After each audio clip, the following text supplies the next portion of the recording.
you. Nice to you. Nice to you.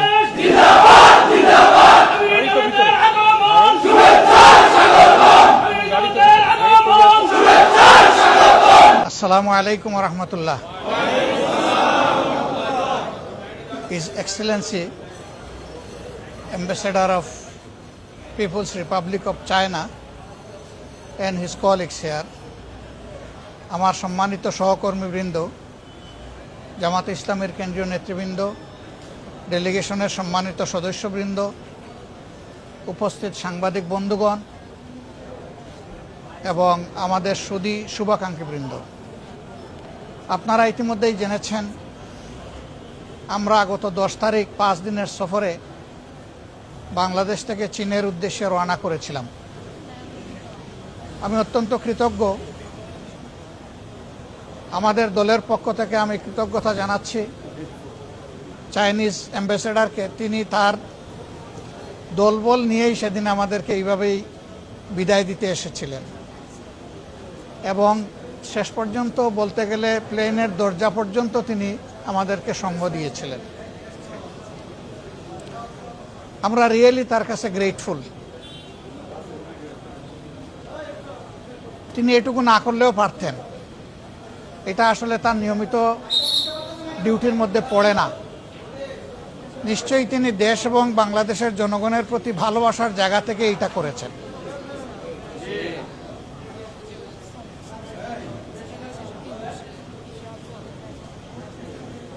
আমাদের প্রতিনিধি দলটি প্রথমে সাংহাই আমরা যাই, সেখানে বেশ কয়েকটি গুরুত্বপূর্ণ সভায় আমরা মিলিত হই এবং এক পর্যায়ে সাংহাই সিটি গভর্নমেন্টের ঊর্ধ্বতন কর্মকর্তাদের সাথেও আমাদের বৈঠক হয়। সাংহাই সিটি কর্পোরেশন চীনে একটি বিশেষ গুরুত্বের দাবিদার। ইতিমধ্যে তারা বাংলাদেশের ঢাকা বিশ্ববিদ্যালয়ে একটি চাইনিজ কর্নার ওপেন করেছে, যাতে দুই দেশের ভাষা এবং সাংস্কৃতিক বিনিময় বোঝাপড়া আরও বাড়ে। আমরা তাদেরকে অনুরোধ করেছি শুধু ঢাকা বিশ্ববিদ্যালয়টাকে সীমাবদ্ধ না রেখে আগামী বছরের মধ্যে আরও 3টি বড় পাবলিক বিশ্ববিদ্যালয় সেটা ওপেন করার জন্য। ঢাকার জাহাঙ্গীরনগর বিশ্ববিদ্যালয়, রাজশাহী বিশ্ববিদ্যালয় এবং চট্টগ্রাম বিশ্ববিদ্যালয়। আমরা এই 3টি বিশ্ববিদ্যালয়ের কথা বলেছি এবং তারা নীতিগতভাবে একমত হয়েছে যে ওই 3টি বিশ্ববিদ্যালয়ে তারা তাদের এই ফাংশনগুলো এক্সটেন্ড করবেন।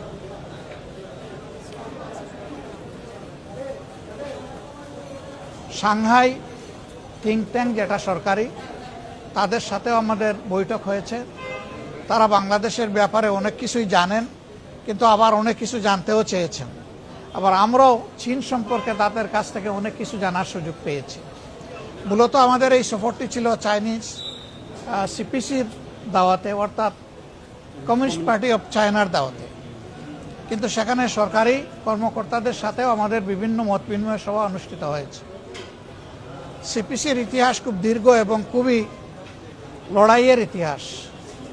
তারা 2021 সালে তাদের 1921 সালে কার্যক্রম শুরু করেন। 13 জন সাহসী মানুষ যেদিন প্রথম কার্যক্রম শুরু করেন, জায়গাটা ছিল সাংহাই, কিন্তু তারা একটা গোপন বৈঠকে যখন বসেন, পিছনের দরজা দিয়ে কিচেন দিয়ে একজন স্পাই সেখানে ঢুকে পড়েছিল, যার কারণে তারা মিটিংটা শেষ করতে পারেননি। এই মিটিং থেকে তারা দ্রুত স্থান ত্যাগ করে একটা নদীতে চলে যান। ঘাটের একটা ভাসমান নৌকার উপরে বসে তারা তাদের মিটিং সম্পন্ন করেন। তারপরের ইতিহাস তাদের কেবলই ছিল লড়াইয়ের ইতিহাস, কিন্তু এখন সেই লড়াইয়ের পরে বিশেষ করে গত 35 বছরে চায়না ওয়ান্ডারফুল উন্নতি সাধন করেছে সকল ক্ষেত্রে। তাদের এই উন্নয়নের দিকগুলো কিভাবে কেন হয়েছে আমরা বোঝার চেষ্টা করেছি। এই ক্ষেত্রে আমাদের জাতি এবং আমাদের দল পার্টিকুলারলি বাংলাদেশের মানুষের ভাগ্য বদলের জন্য কি করতে পারে সেগুলো আমরা বোঝার চেষ্টা করেছি এবং আমরা অনুপ্রাণিত হয়েছি বিভিন্ন পর্যায়ের মিটিংয়ে। সর্বশেষ মিটিংটি ছিল আজকে, যিনি foreign affairs of Chinese communist party look after করেন একজন ভাইস মিনিস্টারের সাথে। এই মিটিংটাও ছিল অত্যন্ত সন্তোষজনক এবং চমৎকার। যে কয়টা জায়গায় আমরা মিটিংয়ে মিলিত হয়েছি, আমরা তাদের বন্ধুত্বপূর্ণ আন্তরিকতা উপলব্ধি করেছি। তারা এক ধাপ এগিয়ে বলেছেন যে এখন বাংলাদেশ শুধু আমাদের একটা ফ্রেন্ড কান্ট্রি নয়, এখন থেকে আমাদের নাইবর কান্ট্রি। ফ্রেন্ড দুনিয়ায় অনেক থাকে, কিন্তু নাইবর সবাই হয় না। তো তারা এই মর্যাদা এখন বাংলাদেশকে দিচ্ছেন, আমরা অত্যন্ত আনন্দিত। আমাদের একটা অপরচুনিটি হয়েছিল যে চায়না বাংলাদেশকে 1975 সালের 26শে আগস্ট তারা স্বীকৃতি দিয়েছিল। এই বছরটা হচ্ছে 50 বছর পূর্তি তাদের সাথে আমাদের বন্ধুত্বের। সুতরাং আমরা একটা বন্ধুত্বের বার্তা নিয়েই তাদের কাছে গিয়েছিলাম।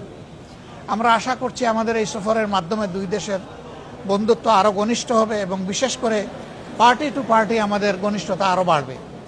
আমরা তাদেরকে অনুরোধ করেছি, অতীতে কোনো দেশ একটা মাত্র দলের সাথে সম্পর্ক করেছিল, জনগণের সাথে তাদের কোনো সম্পর্ক ছিল না, কিন্তু আমরা তাদেরকে অনুরোধ করেছি যে না, আমরা চায়নাকে দেখতে চাই G2G P2P, অর্থাৎ তারা সরকারে মিলবে, আবার তারা জনগণের সাথেও সম্পর্ক করবে।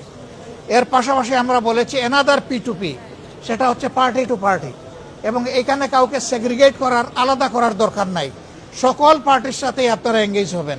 আমরা এই ক্ষেত্রেও তাদের বিপুল উৎসাহ লক্ষ্য করেছি। আমরা পার্টি কে বড় কে ছোট আমরা এটা বুঝি না। আমরা মনে করি বাংলাদেশে যারাই রাজনীতি করেন তারা দেশ এবং জনগণের কল্যাণ চিন্তা করেই তারা করেন। এই জন্য আমরা সকল পার্টির হয়েই বলতে পারেন যে আমরা সেখানে কথা বলে এসেছি, আমরা দেশের জনগণের পক্ষে কথা বলে এসেছি। আমরা আশা করছি আগামীর দিনগুলোতে আমাদের এই যাওয়া আসা আরও বাড়বে। আমরা আমাদের পক্ষ থেকে, দলের পক্ষ থেকে প্রেসিডেন্ট হিসাবে নয়, শি জিনপিংকে তার দলের সেক্রেটারি হিসেবে আমরা দাওয়াত দিয়ে এসেছি।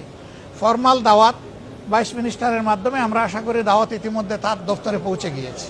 তিনি যদি আসেন, বাংলাদেশের মানুষ খুশি হবে, উপকৃত হবে এবং আমাদের বন্ধুত্বের মাত্রা আরও উপরে উঠবে। তো আমরা বিশ্বের অন্যান্য দেশের সাথেও একইভাবে মিউচুয়াল রেসপেক্ট এবং ইকুইটির ভিত্তিতে আমাদের এই সম্পর্ক আমরা গড়ে তুলতে চাই। চায়না যেহেতু আমাদের নিকটবর্তী একটি বৃহৎ দেশ এবং ডেভেলপমেন্টের ক্ষেত্রে তারা অভূতপূর্ব উন্নয়ন সাধন করেছেন, বিশেষ করে টেকনোলজিক্যাল ডেভেলপমেন্ট আমরা যেগুলো দেখেছি সেইগুলো থেকে শিকার অনেক কিছুই আছে, কিন্তু বাস্তবায়ন করতে সময় লাগবে। আমরা তাদেরকে জিজ্ঞেস করেছিলাম যে আপনাদের এই ওয়ান্ডারফুল চেঞ্জ কতদিনে হলো? তারা বললেন যে ম্যাক্সিমাম 34 বছর। 34 বছরে একটা জাতি কীরকম বদলে গিয়েছে, যারা চায়না গিয়েছেন তারাই শুধু এটা উপলব্ধি করতে পারবেন, অন্যের পক্ষে এটা উপলব্ধি করা সম্ভব নয়। তা আজকে আপনারা গত দিনের মতোই কষ্ট করে এসেছেন। আপনাদের মাধ্যমে আমরা গোটা দেশবাসীকে আমাদের এই সসম্মানে এবং শান্তিপূর্ণভাবে নিরাপত্তার সাথে এই ট্রিপ শেষ করতে আসতে পেরে মহান আল্লাহ শুকরিয়া আদায় করছি এবং দেশবাসীকে আপনাদের মাধ্যমে অভিনন্দন জানাচ্ছি। সম্মানিত বন্ধুগণ, আরেকটা কথা না বললে একেবারেই অকৃতজ্ঞতা হবে। আমরা যে কয়টা জায়গায় গিয়েছি আমরা চরম আন্তরিকতা তাদের থেকে উপলব্ধি করেছি। কোথাও আন্তরিকতার সামান্য কোনো ঘাটতি অথবা কোনো কৃত্রিম আচরণ আমরা দেখিনি। আমরা রিয়েলি ব্রাদারহুড সুলভ আচরণ তাদের কাছে দেখেছি। এই জন্য আরেকবার মান্যবর রাষ্ট্রদূতের মাধ্যমে, হিজ এক্সেলেন্সির মাধ্যমে আমরা চাইনিজ সরকার এবং কমিউনিস্ট পার্টিকে আমাদের অন্তরের অন্তঃস্থল থেকে কৃতজ্ঞতা, ভালোবাসা, অভিনন্দন জ্ঞাপন করছি। আল্লাহ হাফিজ, বাংলাদেশ জিন্দাবাদ। আসসালামু আলাইকুম রহমতুল্লাহ।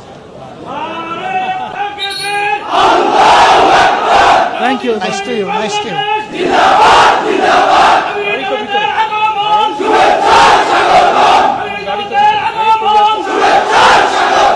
ব্যাক করে চলে যাব, ওখানে গিয়ে উঠি।